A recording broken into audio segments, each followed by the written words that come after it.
Зачем мы, мужчины, кашлять перестали? Сегодня за вечер кашлянули пару раз, и то женщины, по-моему. А кашель – это брутальная штука. Это мужская вещь 40-летнего мужчины. Каждый раз, когда кто-то зимой кашляет за остановкой, я знаю, что это мужчина. Или Иришка Чики-Пики. Перестаем кашлять. На что мы это меняем? На сосательные таблетки от кашля, правильно? Вы понимаете, что аптеки нас приучают немножко подсасывать. Я объясню. Кашель – это защита от минетов. Как тебя зовут? Даниил, смотри.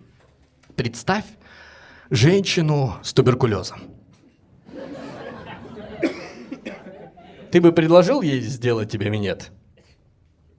Нет. Я тебя понимаю, это правильно. Поэтому смотри, я предлагаю тебе... Сколько тебе лет?